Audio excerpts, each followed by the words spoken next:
Hello everybody, my name is Laksh and you're watching LM Tech, and today we will be reviewing the new Samsung Galaxy A20. So without further ado, let's begin.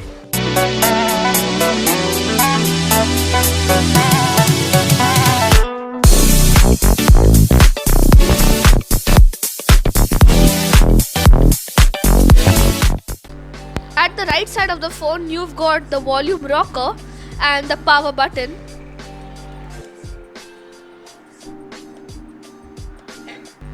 At the back, you've got the dual camera and the dual LED flash along with the fingerprint sensor. At the left, you've got a dual SIM card slot along with a dedicated micro SD card slot.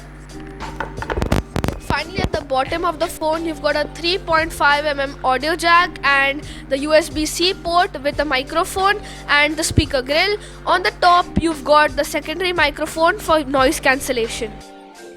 The Samsung Galaxy A20 has an Exynos 7884 octa-core processor, which is good, but it's not that great to play heavy games like Asphalt 9 and PUBG. Now talking about the operating system, the Samsung Galaxy A20 has the Android 9, which is in fact a very good thing according to me to get it in this price range. The Android Pie has many small and useful shortcuts, like if I'm long pressing the YouTube app, I get direct shortcuts to trending, my subscriptions or etc. Honestly, I love the dark theme in the settings, phone and quick settings. The Samsung Galaxy A20 comes with a giant 4000 mAh battery and with a 15-watt fast charger in the box along with a USB-C cable. The 4000 mAh battery can last you about a full day.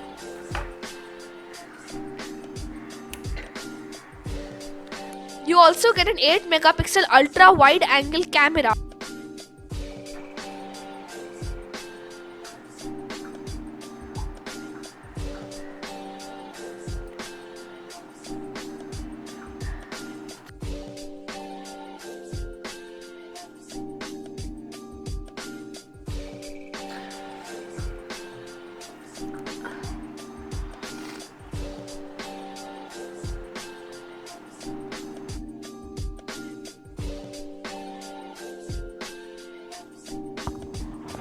Here are some photo and video samples.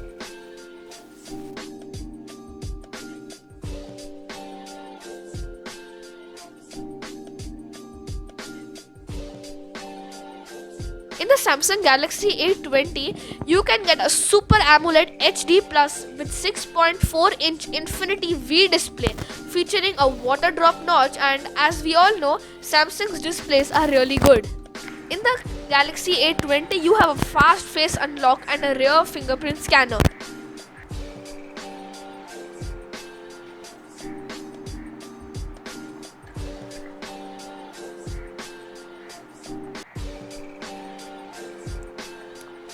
The phone looks very attractive, and when you hold it in your hand, you get a premium feel, and it of course looks better than the Samsung Galaxy M20. So thank you friends for watching my video, and if